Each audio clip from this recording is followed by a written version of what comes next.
Bien, gracias Rubal por esa bonita canción que no podía ser otra para esta meditación que estamos haciendo en esta mañana, en este primer jueves de septiembre, mes de la Biblia.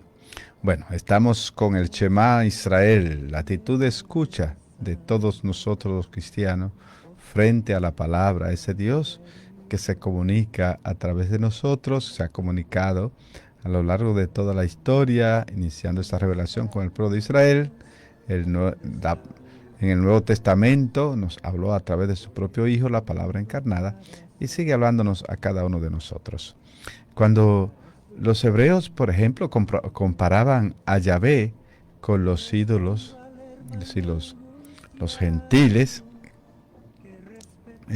los ídolos de los gentiles, ellos marcaban con claridad la diferencia entre un ídolo, los ídolos de los pueblos gentiles y el Dios verdadero, Yahvé. Los ídolos eran figuras humanas, decía, y lo dice la misma palabra, tienen boca y no hablan, lo dice el Salmo 115. Es decir, sus estatuas representaban unos labios de madera o de piedra, de cualquier otro objeto, pero son imágenes mudas. Eran ídolos fabricados con sus propias manos o también elementos de la naturaleza que ellos consideraban como Dios. El verdadero Dios, nuestro Dios, aunque no tiene cuerpo, ni labios, ni lengua, habla y se comunica con los hombres. Por eso, el peor castigo, la peor amenaza que puede caer sobre el pueblo, según los hebreos, es el silencio de Dios. El que Dios, cansado ya de tanto hablar sin que le escuchemos, decida callarse para siempre. Entonces, el pueblo de Israel siempre tuvo ese temor de que por su dureza, por sus desvíos, Dios se cansara de ellos y ya no le escuchara. En varios salmos aparece este temor sutilmente, este temor. El pueblo siempre tiene miedo de que el Señor se calle y se lo reclama. En momentos en que está desesperado el pueblo, le grita al Señor pidiéndole que salga a su encuentro, que Dios ha enmudecido, se sienten que Dios no está escuchando. Y pide, naturalmente, que Dios le hable. Es decir, para el hebreo, que Dios calle es una especie de maldición.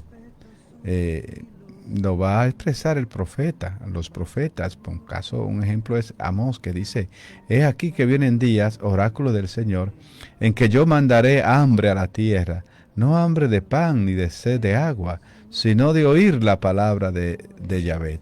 Entonces vagarán de mar a mar, de norte a levante, andarán errantes en busca de la palabra de Yahvé, pero no la encontrarán. Aquel día desfallecerán de sed y las muchachas hermosas y los jóvenes, todo. Entonces, ahí está un temor que tenía el pueblo de que Dios, y el profeta lo expresa, de que Dios se callara, que no hablara por el incumplimiento, la sordera, la dureza del corazón del pueblo. Eso que estoy parafraseando está en el capítulo 8 del libro de Amós. En nuestra angustia, muchas veces suplicamos a Dios como el salmista, que es tan gráfico cuando dice: oh Dios, no te esté mudo, cesa ya en tu silencio, dice el Salmo 83. En realidad, no es que Dios esté mudo, sino que nosotros estamos sordos. Aquí que va el asunto, porque cuando hablamos podríamos estar creyendo que Dios se cansa de nosotros, que Dios ya dice: no la voy a escuchar más porque son unos tarados, unos desobedientes. Esa no es la actitud de Dios. Somos nosotros los que cerramos nuestros oídos al Señor. Un pueblo sordo, aunque tenemos orejas, como dice el profeta.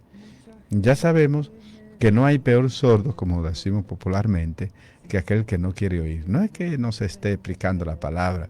A veces decimos, ay, pero que yo no, la gente no la escucha, no ha llegado. Yo creo que mm, hay muchas personas que no han escuchado la palabra de Dios naturalmente, pero hay muchos que la han escuchado muchísimas veces y no le hacen caso. Nosotros mismos a veces escuchamos la palabra y no le hacemos caso, los que estamos ya dentro de la iglesia. Todo cuanto lo que nos toca tratar con personas, sobre todo que tenemos que escuchar las angustias, los problemas de la persona, conocemos muy bien eh, esa realidad.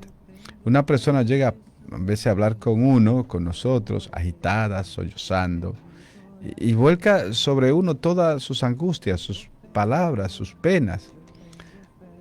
Mientras le escuchamos, vamos pensando alguna respuesta para los problemas que nos expone, pero, pero no encontramos ninguna oportunidad para intervenir. A veces uno quisiera, pues, intervenir, y hay momentos en que la persona está tan angustiada que es un rollo que no te deja entrar por ningún lado. Es el deseo también de que se le escuche. Es decir, somos más dados a hablar que a escuchar. Esa persona no ha venido a escuchar ningún consejo, sino meramente a desahogar su angustia. Y eso es importante. Hay muchos ejemplos de estos, de personas que solamente con haber sido escuchada han quedado sanadas. Es interesante. A mí el otro día me contó un laico un testimonio que me dejó pasmado. Yo creo que lo conté en algún lugar porque me impactó mucho esto. Fue alguien que vino a mi casa a visitarme. Y es una persona de mucha oración que va al Santísimo. Y dice, me contó que en esa ocasión fue al Santísimo a hacer una hora habitual que tiene de oración todo un día a la semana. Y cuando ya se despedía, que miró para atrás, había llegado alguien y le dice, ay, qué bueno, porque yo quiero hablar con usted. Y ya él se iba porque tenía otro compromiso. Pero, y comenzó ahí, y la persona se quería ir.